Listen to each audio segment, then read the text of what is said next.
Hey there gamers, welcome back to the Board Game Co channel, and this is a preview of Cosmic Chains. Hey there gamers, it's Professor Meg here, and welcome back to the Board Game Co channel. Today we have a preview of Cosmic Chains. Thank you to Cyclone Studio for sponsoring this video, and please keep in mind this is a current Kickstarter, so you can check out the link down below to see the project and everything that they have planned for it. This is a deluxe edition, but with that in mind, please also know that this is a prototype copy, so everything is subject to change, but with that in mind, there are a few fun things to show you, such as a holographic kitty card for Team Cats, which I think is probably the best card in the game. But with that, let's get into a preview of Cosmic Chains. Cosmic Chains is a game for 2 players where they will battle head-to-head for what could be more important for robots and cats to fight over, but our Wi-Fi. That's right, in Cosmic Chains, we are trying to chain together different satellites to create the best Wi-Fi connection back to Earth as possible and be the most useful. It's pretty silly and fun where you are trying to connect all of your different satellites and also take out your opponents, but it is meant for the robots to be against the different cats, and with that, they will play their different satellites along their different boards. And one thing to keep in mind is normally you would be playing these facing each other. For example, normally this helper card for the robots would be faced like this up against the helper card for the cats, and their draw pile would be here because your opponent would be sitting across from you, and they would all be flipped so that each card would line up with each other. Now this is really important because when you are attacking different cards, the position can definitely matter when you're doing it, but for the sake of this preview, I have everything face up so that you can read exactly what the cards do and know which ones that I'm talking about when I'm referencing them. Now in Cosmic Chains, you're playing as one of those 2 factions that I mentioned, the robots or the cats, and you have a deck of 15 satellite cards. That's it, you have 15 satellites, and you're trying to play them all out in front of you. As soon as someone does that, the other player has another turn, and then the game is over, and you'll determine victory points to see who wins. That's the gist of the game, and that's what you can see here with the draw pile and the chains that you see, and these cards that are displayed here are what would be your hand. At the end of every turn, you'll draw up to 3 cards, so this is the hand that you would have in front of you. Now, I'm going to go over the basic game first, but there are 2 additional modes that you're able to add to the game for a little more flavor. Now, there are these abilities here, which we'll go over after I explain the game, and there are these additional cards here and these 2 down here. So if you see any that are around here or these tiles, just know that I'm going to reference them later, and that's not part of the base game that you're playing. Now, when you're playing the game, you're going to have one of 3 actions available to you on your turn. You're going to launch, which is placing a card on the table face up right next to your other card according to the chosen direction. So if you're going to the left or the right, depending if you are the robot player or the cat player, because as I said, the cards will be lined up, and then one player will be going left and one player will be going right, so that your cards are always lined up with each other. But that being said, you'll be building up on your chain, and that is when you're launching a card. Players will be able to connect these different satellites depending on their different connection types. So you have the yellow symbol, the pink symbol, and the orange symbol, and they are able to connect to each other in different ways. So for example, the yellow satellite symbol can connect to other yellow satellite symbols or to the orange plug symbols. Orange plug symbols are unique that they can connect to anything, and the pink symbols are normally your weapons, and you are only able to connect them either by a certain plug below or by a plug weapon plug combination, which you are used to connect your different satellites. Now this is important because you'll be playing all 15 of your satellites, but they will need to be connected by these different chain types to see what your largest connection is at the end of the game. Now on top of that, cards will have different types of effects, and the blue symbol is a spendable effect which costs 1 action to use. That means that you'll be able to use it either only once or ongoing throughout the game. There is also a green symbol for an instant effect which activates immediately when launching, and there is an infinity symbol background effect, which means that it is constantly active for you throughout the game.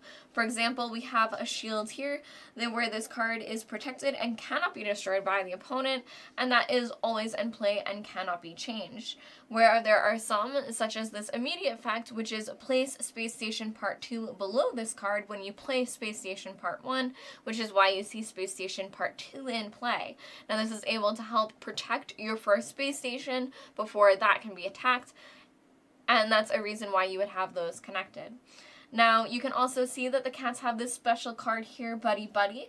The satellite makes your adjacent weapon connections connectable to the chain if it has not destroyed anything yet. Meaning that this shrewd pew here that we have, which is this fun rat robot tank thing, a satellite, sorry. And when you play this one, you would get to destroy any enemy satellite that has the same type as the last satellite in their chain. Meaning here is their helper 101 with the orange connection point, and any of those could be destroyed.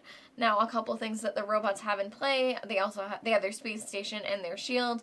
They have pew, which means destroy the above adjacent enemy satellite. Now again, that would be across from here, destroying our Buddy Buddy, then unlocking our shrewd pew, meaning that it wasn't then connected to our satellite chain. Now, because these connections are so important, the second action that you're able to do on your turn is swap. You can swap a card to the left, right, upward, or downward, but you cannot do this with an opponent's card. Different cards will be played in different areas and pulled all around. Also, if one is destroyed, it will leave an empty space, meaning that you need to fill that space before playing another card in the future turn of your chain. But you will be able to use the swap action to move different cards around, making these connections when you need them, trying to make the longest chain possible. And the third action we already kind of went over, but it's to use one of the spendable effects. So for the different effects that you are able to do with the blue action, you are able to use that on any of your launched satellites. Now, at the end of the turn, you will draw from the top of your satellite deck until you have 3 cards, such as I said before, and that is the pace of play of the game.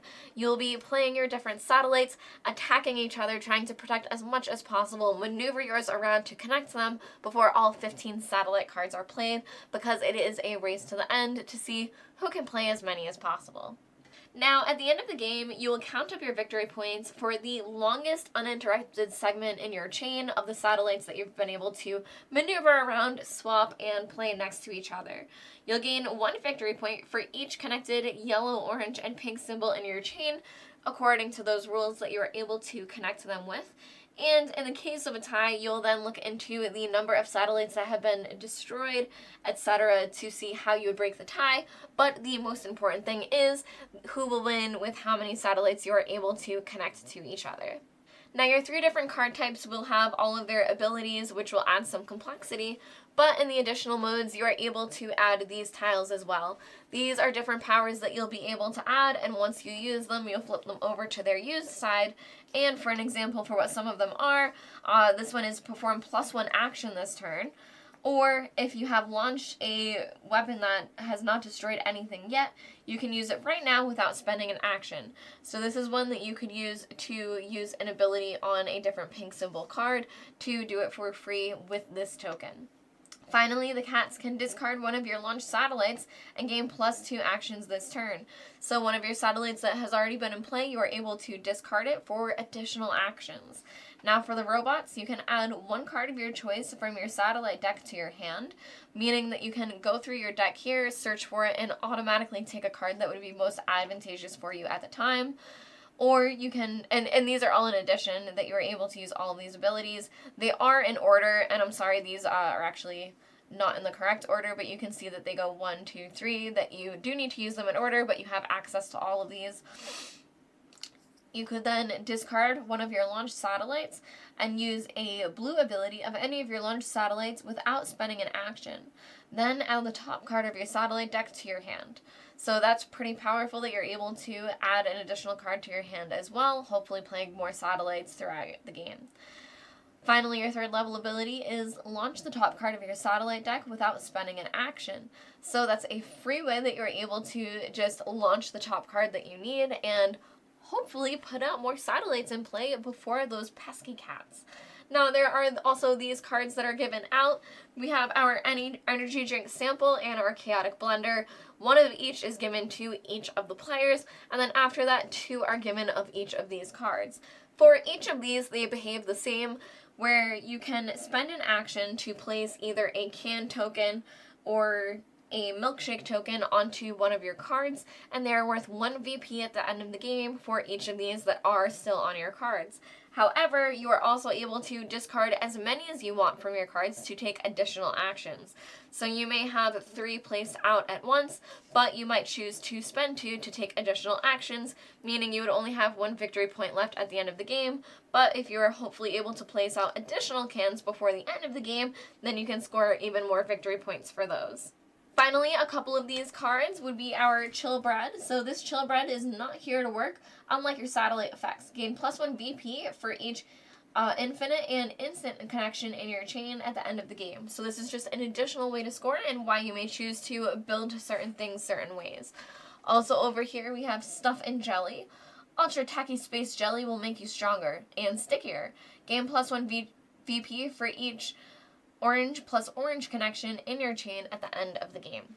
So these are additional ways that you can score that are secret, that are not known to the opponent, whereas your 2 token ones are known to your opponent. And that's a way that you can really turn the tides of the game where you may not have the most satellites in play, it may be close, but this can really make it or break it depending on how you chose to connect your different satellites. Overall in Cosmic Chains, it's a game for 2 players where you'll be having a head-to-head, very silly game, attacking each other and trying to place these different satellites, knowing that you're really just doing it to make the best Wi-Fi possible, so it definitely keeps a light atmosphere as you're attacking each other, and it is a pretty quickly paced play that you're able to get multiple games under your belt if that's a game that you like to reset and play over and over. Thank you to Silken Studios for sponsoring this video. As a reminder, their Kickstarter link is down below if you want to check out everything that they have planned. I am Professor Meg, and thank you all for watching the Board Game Co channel. I'll see you all next time. Bye!